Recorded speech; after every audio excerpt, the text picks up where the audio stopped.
Teach your children that they need nothing exterior to themselves to be happy.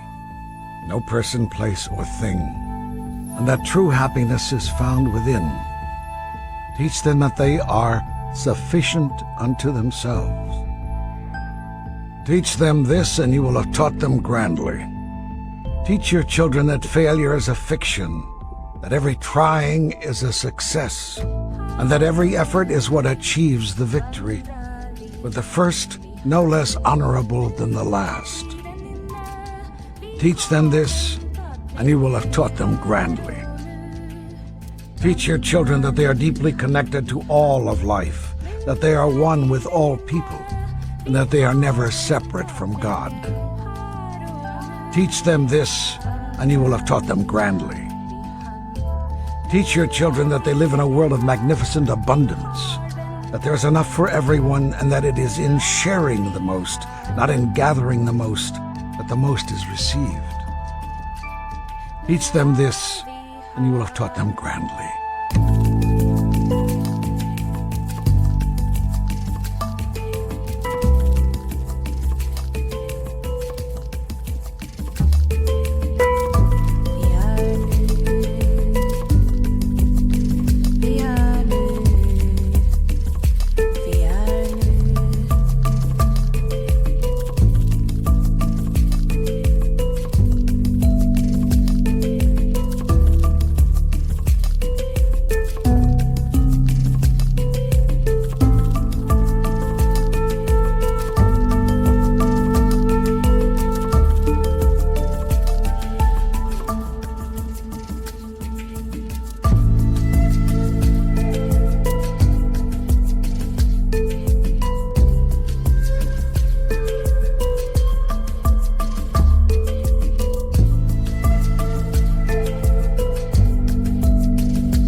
Teach your children that there is nothing that they are required to be or to do to be eligible for a life of dignity and fulfillment, that they need not compete with anyone for anything, and that God's blessings are meant for everyone.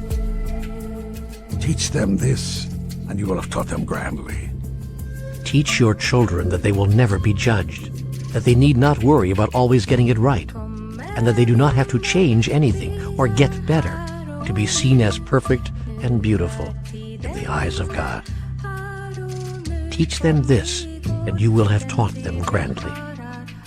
Teach your children that consequences and punishment are not the same thing, that death does not exist, and that God would never condemn anyone. Teach them this, and you will have taught them grandly.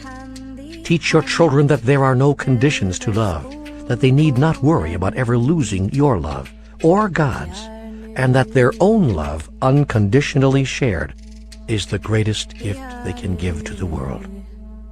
Teach them this, and you will have taught them grandly.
Teach your children that being special does not mean being better, that claiming superiority over someone is not seeing them for who they really are, and that there is great healing in acknowledging, mine is not a better way, mine is merely another way.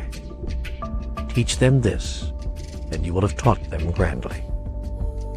Teach your children that there is nothing they cannot do, that the illusion of ignorance can be eradicated from the earth, and that all anyone really needs is to be given back to themselves by being reminded of who they really are. Teach them this, and you will have taught them grandly. Teach these things not with your words, but with your actions, not with discussion, but with demonstration. For it is not what you do that your children will emulate, but how you are.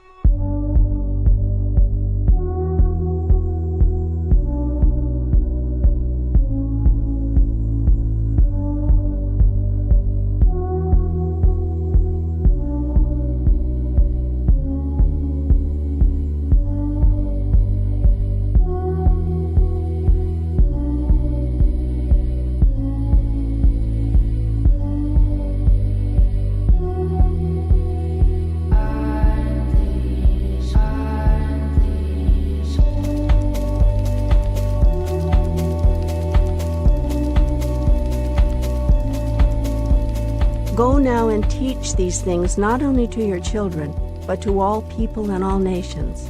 For all people are your children, and all nations are your home when you set out on the journey to mastery. This is the journey on which you embarked many centuries and many lifetimes ago. It is the journey for which you have long prepared, and that has brought you here to this time and place. This is the journey that calls you more urgently now than ever before, on which you feel yourself proceeding with ever-increasing speed. This is the inevitable outcome of the yearning of your soul. It is the speaking of your heart in the language of your body. It is the expression of divinity within you. And it calls to you now as it has never called before, because you are hearing it now as it was never heard before.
It is time to share with the world a glorious vision.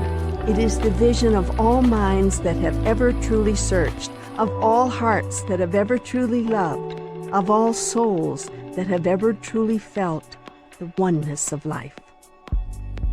Once you have felt this, you can never be satisfied with anything less. Once you have experienced it, you will want nothing but to share it with all those whose lives you touch. For this is the reality, and it stands in spectacular contrast to the illusion. You will be able to experience the reality and to know it because of the illusion, yet you are not the illusion, and the you that you experience within the illusion is not who you really are. You cannot remember who you really are as long as you imagine the illusion to be real. You must understand that the illusion is an illusion, that you created it for purposes very real, but that the illusion itself is not real. This is what you have come here to remember, with more clarity than you have ever remembered it before. The transformation of your world will depend on your remembering.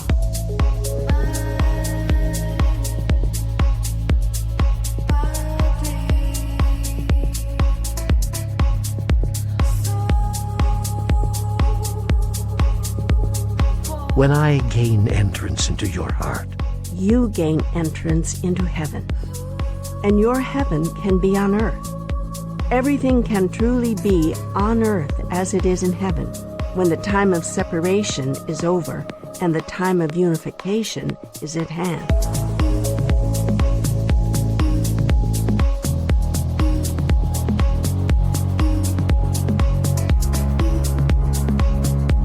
Unification with me, and unification with all others and with every living thing. This is what I have come to tell you once more through the messengers of today. You will know them as my messengers because they will all be bringing the same message. We are all one. This is the only message that matters. It is the only message there is. Everything else in life is a reflection of this message. Everything else sends it. The fact that you have so far failed to receive it, you have heard it often, but you have failed to receive it, is what has caused every misery, every sorrow, every conflict, every heartache in your experience. It has caused every murder, every war, every rape and robbery. It has caused every illness and dis-ease and every encounter with what you call death. The idea that we are not one is an illusion.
Here are the 10 illusions. Get to know them well so that you will recognize them when you encounter them. 1. Need exists. 2. Failure exists. 3. Disunity exists. 4. Insufficiency exists. 5. Requirement exists. 6. Judgment exists. 7. Condemnation exists. 8. Conditionality exists. 9. Superiority exists. 10. Ignorance exists.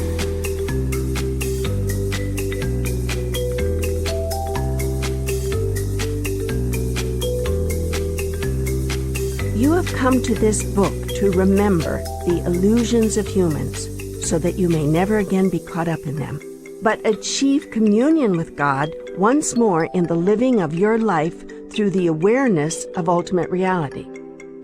It is perfect that you have done so, and it is obviously not happenstance. You have come here so that you may know experientially that God resides within you, that you may have, whenever you wish, a meeting with the Creator.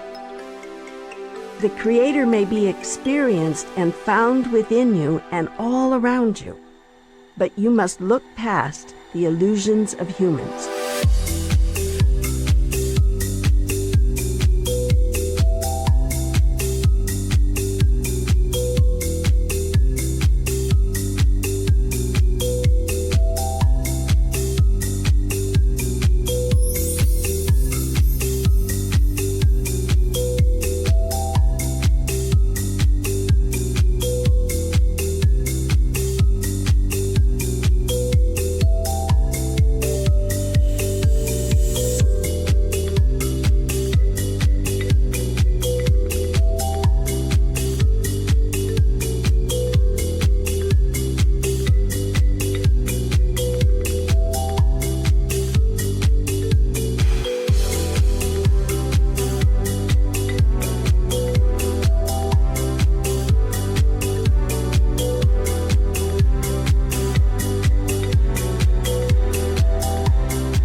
Seek not a set of beliefs.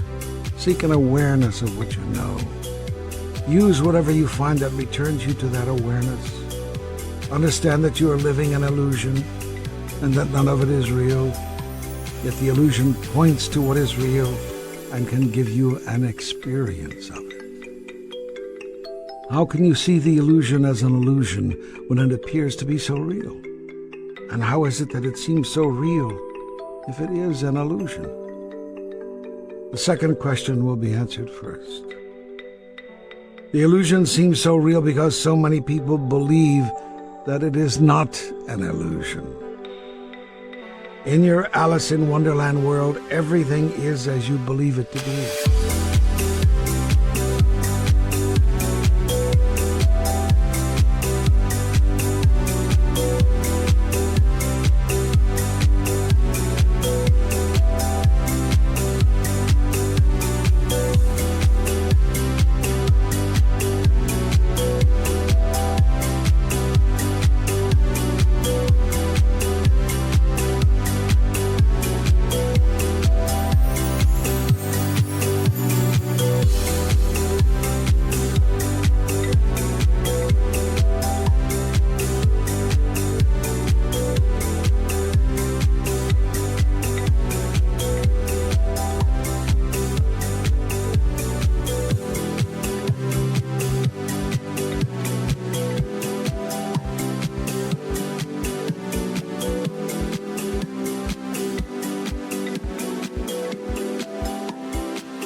There are thousands, millions of examples of that.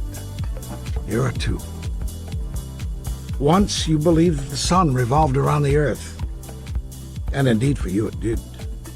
All of your evidence proved that it did. So certain were you of this truth that you developed an entire science of astronomy around it.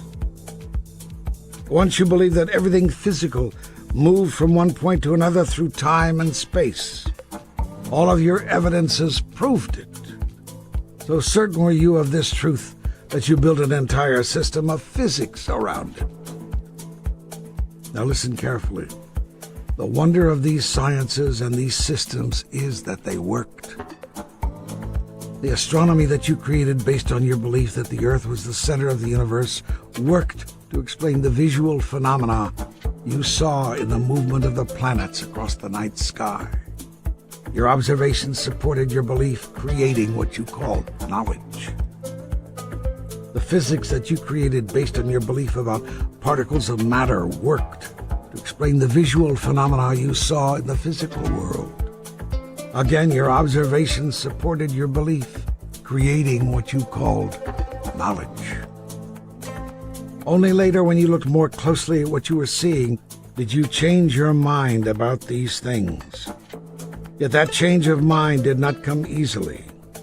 The first people who suggested such a change of mind were called heretics, or in later times, foolish or mistaken. Their ideas of a new astronomy, with the Earth revolving around the sun, or of quantum physics, in which particles of matter did not move in a continuous line through time and space, but were seen to disappear in one place and reappear in another, were labeled spiritual and scientific blasphemy.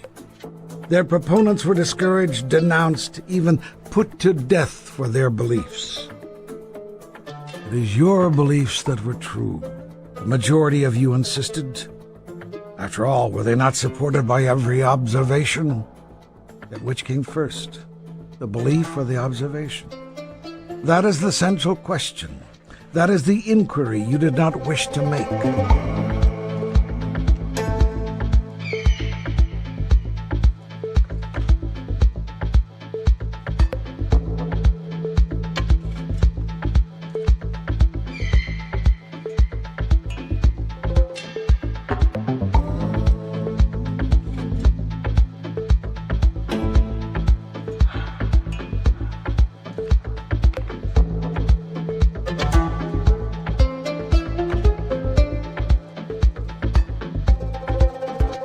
Is it possible that you see what you want to see? Could it be that you observe what you expect to observe? Or perhaps more to the point, do you look right past what you do not expect to observe? I tell you, the answer is yes. Even today, when you are modern science, tired of the mistakes of the past, vows to observe first and draw conclusions later, still those conclusions cannot be trusted. That is because it is impossible for you to look at anything objectively. Science has concluded that nothing which is observed is unaffected by the observer. Spirituality told you this centuries ago, and now science is caught up. Your doctors and laboratories have learned that they must conduct double-blind tests during important research to even come close to guaranteeing accuracy. In human experience, all things are considered within the context of what you think you already understand. You cannot help do this. You know no other way to proceed. Put another way, you are looking at the illusion from within the illusion. Every conclusion you come to about the illusion is therefore based on the illusion, and so every conclusion is an illusion. Let this be your new insight and your constant reminder.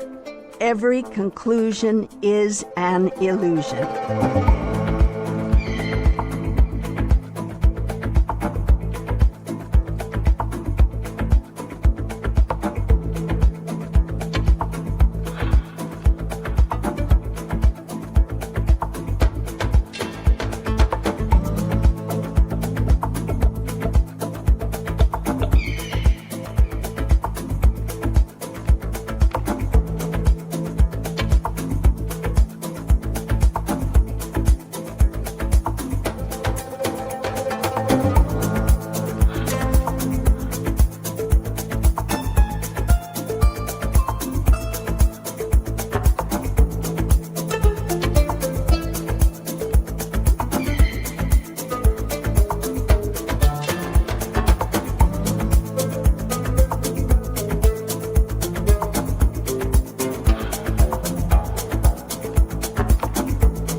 let us return to the first question. How can you recognize the illusion as an illusion when it seems so real? You have just learned that the reason it seems so real is not because it is real, but because you believe so firmly that it is. Therefore, to change the way you see the illusion, change what you believe about it. In the past, you were told that seeing is believing. But lately, a new idea has been advanced, that believing is seeing. And I tell you, this is true. If, when you confront the illusion, you believe it is an illusion, you will see it as an illusion, even though it seems very real. You will then be able to use the illusion as it was intended to be used, as a tool with which to experience ultimate reality.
You will remember to create the illusion.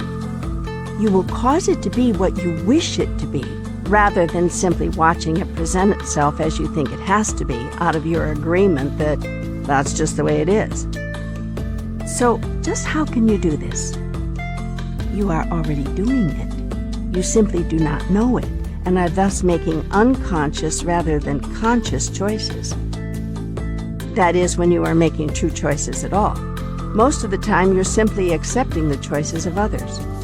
Your choice has been to choose what others have chosen, and so you relive the cultural story of your forebears, as they did of theirs, even onto the 7th generation. The day that you stop choosing what has been chosen for you will be the moment of your liberation. You will not then escape the illusion, but be liberated from it. You will step outside of the illusion, but will continue to live with it, free of its ability to control you or your reality.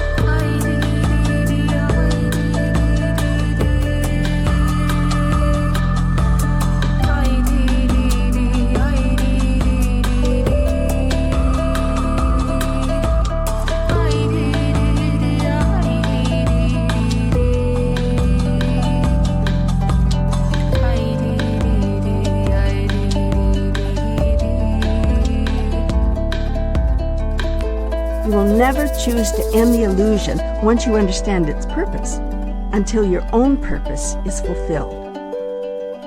Your purpose is not only to know and experience who you really are, but to create who you next will be.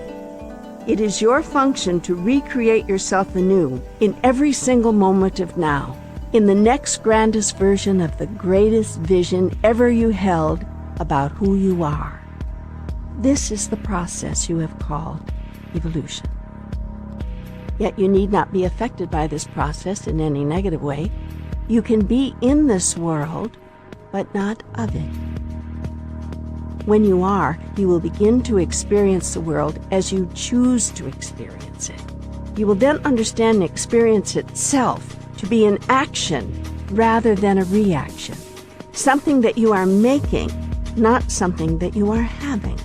When you understand this secret, everything in your life will change. When enough of you understand this, everything on your planet will change. Those who have understood the secret have been called masters. Those who have taught this secret have been called avatars. Those who have lived this secret have been called blessed. Therefore, blessed be.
To live as an enlightened master, you must become a heretic and a blasphemer, for you will not believe what everyone else believes, and others will deny your new truth, even as you deny their old one. You will deny that the world as others are experiencing it is real, as did those who denied that the world was flat. As in those days, this will fly in the face of what seems incontrovertible, based on the appearance of things. As in those days, this will generate argument and disagreement, and you will set sail across stormy oceans to discover endless horizons. And, as in those days, you will live in a new world. This is the world that you have been waiting to create, and which you have been meant to experience from the beginning of time. Time, too, is an illusion, so it might more correctly be said, since the illusion began. Always remember, the illusion is not something you are enduring. It is something you are choosing. You do not have to live the illusion if you do not choose to. You are here because you wish to be. If you did not so wish, it would not so be. Yet know that the illusion in which you live is being created by you, not for you by someone else. Human beings who do not wish to take responsibility for the life they are experiencing say that God has created it, and that they have no choice except to endure it. Yet I tell you that the world you live in is the way it is because that is the way you have chosen it to be. When you no longer wish the world to be the way it is, you will change it.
This is a truth that not many humans can accept, because to accept it, they would have to acknowledge their complicity, and this is something they cannot bring themselves to do.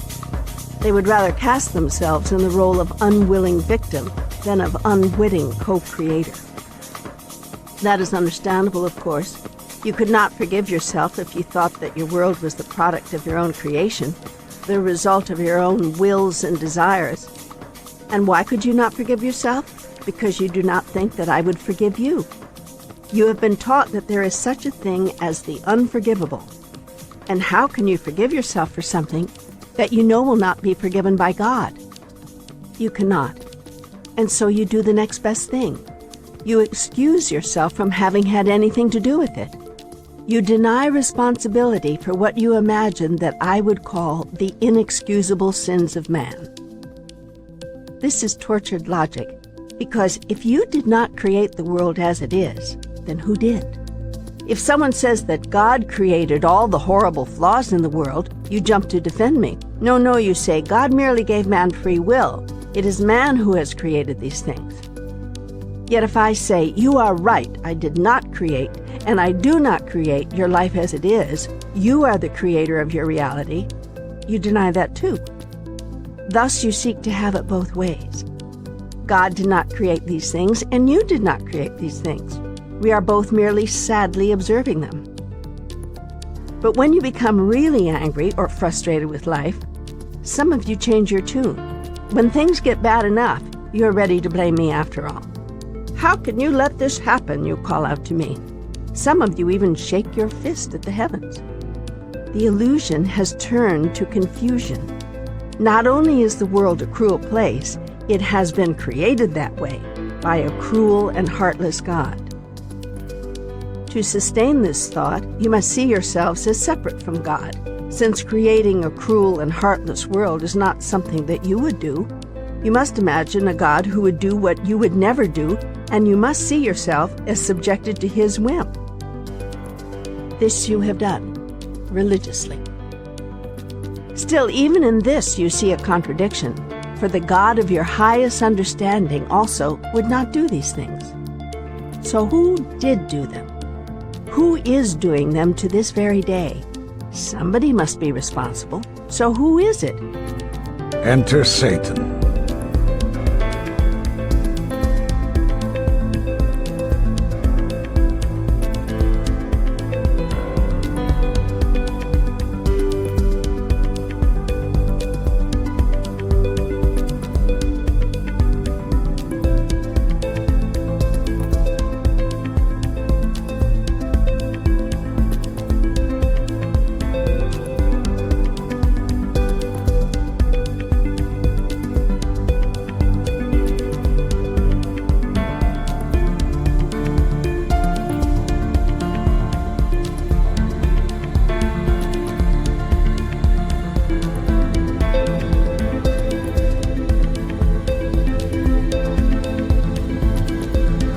To resolve the contradiction of a loving God who would do unloving things, and to escape your own, you have created a third party, the perfect scapegoat, the devil. Now at last everything is understandable. There is another who stands between what you want and what I want, and who makes us both miserable. You are not responsible for the uncaring, unloving world in which you live. You did not create it. Well, you might say, maybe at some level I did create it, but it was not my fault. The devil made me do it. The comedian's line has become your theology. Or is it that your theology has become a comedian's line? Only you can decide.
There is a way to end the confusion. There's a way to see the illusion as an illusion, and that is to use the illusion. You will know that the illusion is not real when you see that you can easily manipulate it. You may claim that you cannot do this. You may say that this is a big order, more than you're up to. Yet humans consciously create illusions every day and live within them. You know anyone who sets his clock or watch ahead 15 minutes in order to never be late? There are those on your planet who do this. They actually set their clock or their watch 5 or 10 or 15 minutes ahead of the time that it actually is. Then, when they look to see what time it is, they motivate themselves to hurry up, because they are pretending that it is several minutes later than it really is. Some people actually forget that they are playing this little trick on themselves and think that it really is the time that it is not. This is when the illusion no longer serves them. It does not serve its intended purpose. The person who understands that the time on his watch is an illusion that he has created himself relaxes when he sees the time, because he knows that he has a few more minutes. He goes into high gear and becomes very efficient, precisely because he is relaxed. He understands that the illusion is not the reality. The person who has temporarily forgotten that the time on his watch is an illusion, and one that he has created himself, is filled with anxiety because he thinks that the illusion is real.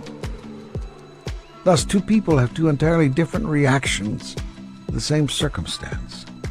One experiences the illusion as an illusion, and the other experiences it as reality.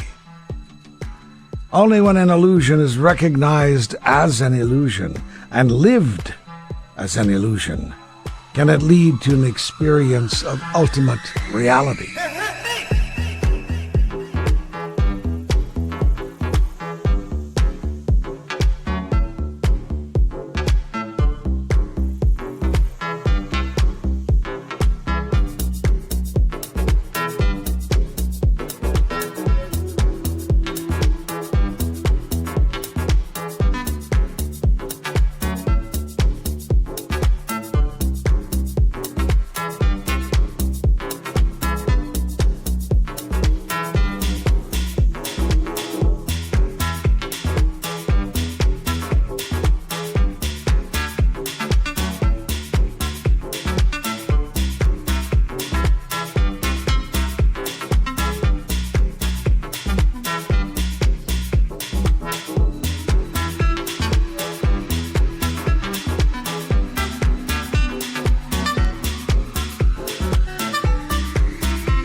The way to use the illusion is to know that it is an illusion. And the way to know that it is an illusion is to use it. The process is circular, like life itself. It begins with your denial of the illusion as having anything to do with reality. For a very long time you've been denying ultimate reality. You have been denying who I am and who you really are. Now you will simply turn your denial around. You might call this denial reversal. Look around you and make a simple declaration. Nothing in my world is real. It is that simple. I've told you this before in many ways at many times. I'm telling it to you again here. Nothing that you see is real. It is your watch set ahead 10 minutes. You're actually watching yourself. That is, you are deluding yourself into thinking that what is not so is so. But you must watch out, because you can forget very easily that you are living within an illusion of your own creation. Some of you may feel depressed when you are told that what you are experiencing on your planet is all make-believe. Yet do not be downhearted, for your world is your greatest gift, a wonder for you to behold, a treasure for you to enjoy.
Life in the physical realm is glorious indeed, and its purpose is to bring you happiness through the awareness and the declaration, the expression and the fulfillment of who you really are.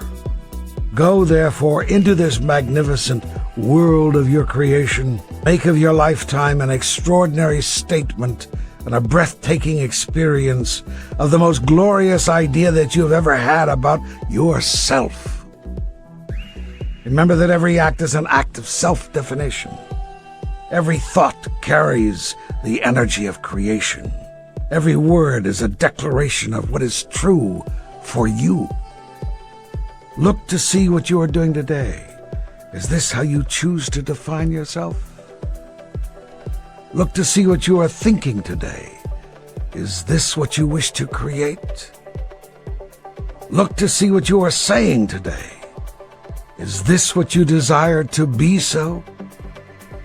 Each moment of your life is a holy moment, a moment of creation. Each moment is a new beginning. In each, you are born again. This is your journey to mastery. It is a journey that will lead you out of the nightmare of your own construction and into that wondrous dream which your life was intended to be. It is a journey that will lead you to your meeting with the Creator.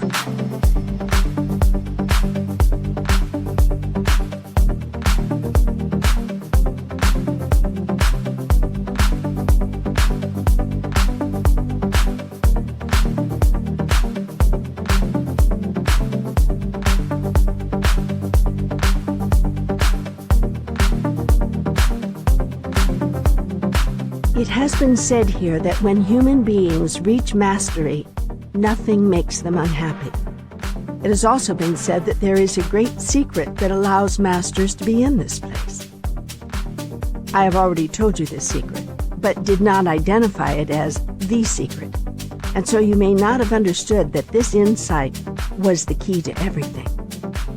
Here is the insight again. Here is the secret. Disunity does not exist. This insight can change your entire experience of life.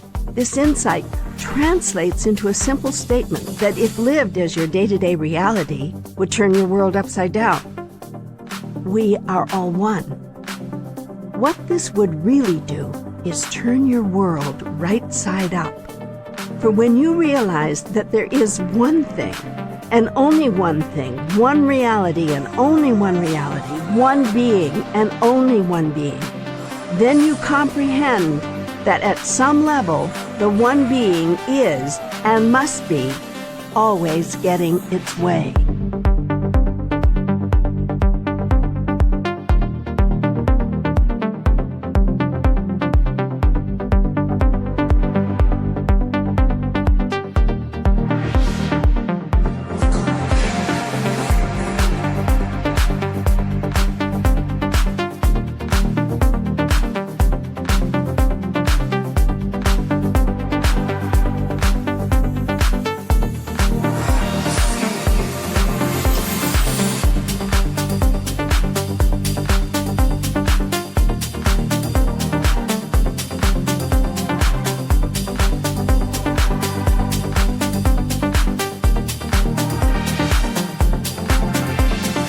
In other words, failure does not exist.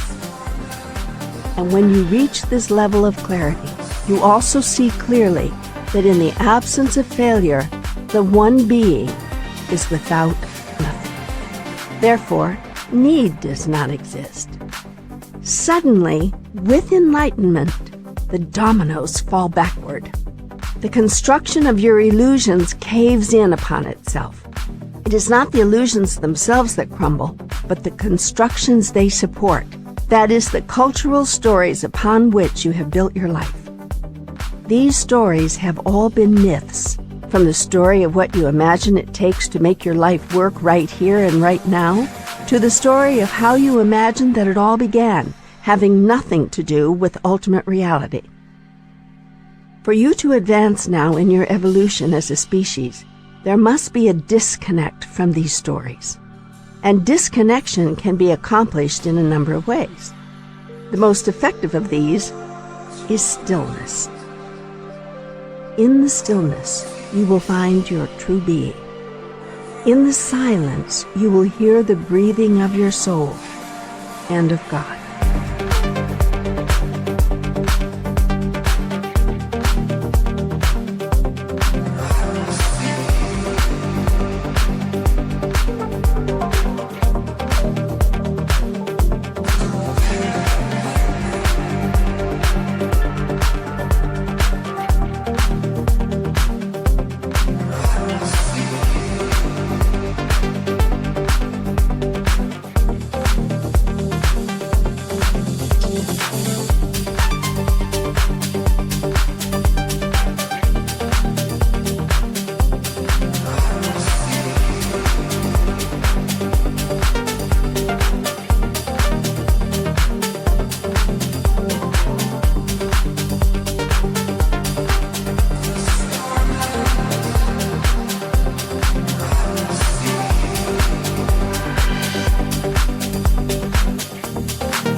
I've told you many times, and I tell you here again, you will find me in the stillness.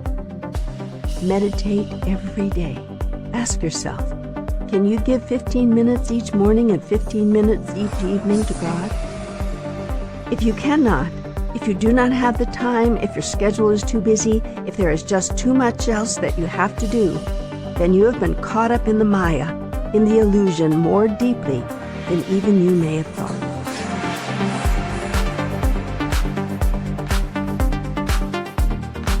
Yet it is not too late. It is never too late to step away from the illusion, see it for what it is, and use it to allow yourself to experience the ultimate reality of who you really are. Begin by setting aside a tiny percentage of your waking hours each day. That's all it will take to commune once more with me.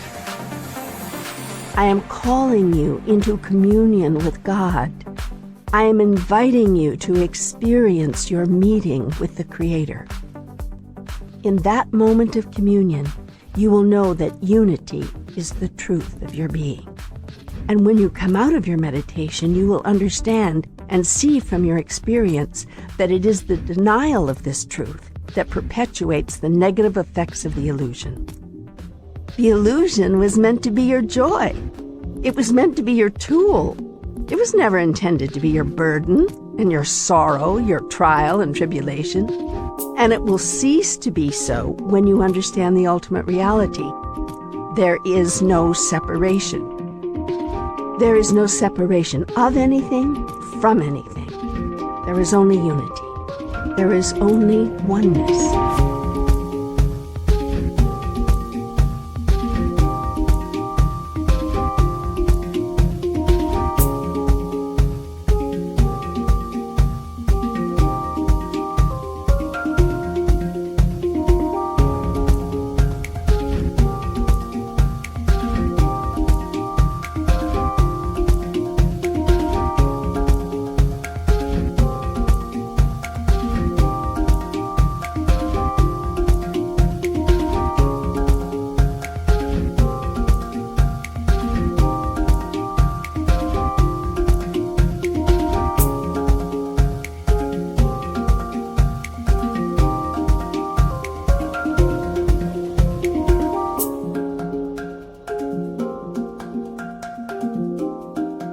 You are not separate from each other, nor from any part of life, nor from me. Because disunity does not exist, insufficiency cannot. For the one that is sufficient unto itself. Because insufficiency does not exist, requirement cannot. For when there is nothing you need, there is nothing that you have to do to acquire anything.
Because there is nothing that you have to do, you will not be judged by whether you have done it or not. Because you will not be judged, you cannot be condemned. Because you will never be condemned, you will know at last that love is unconditional. Because love is unconditional, there is no one and no thing that is superior in God's kingdom. There are no rankings or hierarchies. There are not some who are loved more than others. Love is an experience total and complete. It is not possible to love a little or to love a lot.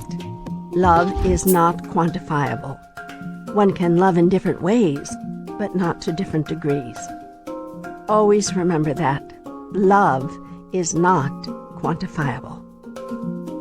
It is either present or it is not. And in God's kingdom, love is always present. That is because God is not the dispenser of love. God is love.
Now I have said that you and I are one, and that is what is so.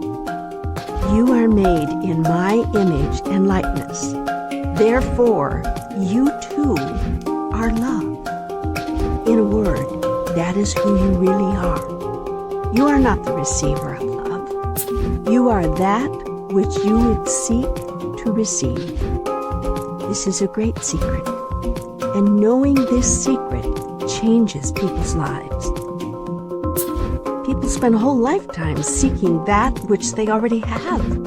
They have it because they are it. All you have to do to have love is to be love.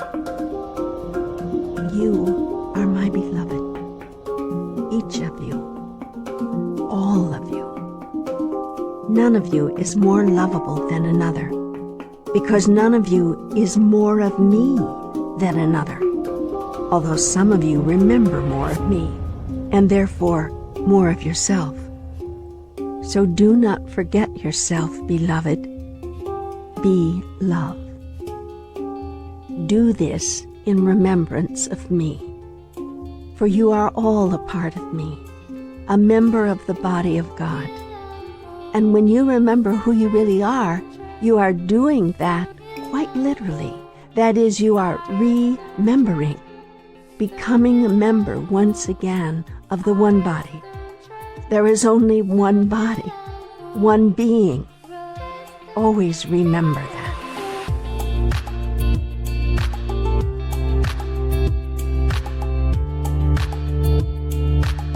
Because there is no superiority, there are not some who know more than others and some who know less. There are merely those who remember more and remember less of what has always been known. Ignorance does not exist. Now I come to tell you again that this is what is true. Love is unconditional. Life is unending. God is without need, and you are a miracle. The miracle of God made human.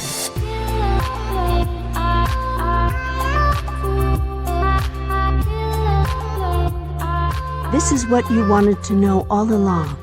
It is what you have always known in your heart, and what your mind has denied. It is what your soul has whispered time and time again, only to be silenced by your body and the bodies around you. You have been asked to deny me by the very religions that would invite you to know me. For they have told you that you are not me, and I am not you, and that to even think so is a sin.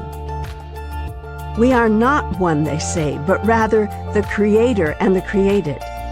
Yet this refusal to accept and know yourself as one with me is what has caused all of the pain and all of the sorrow of your life. I invite you now to a meeting with the Creator.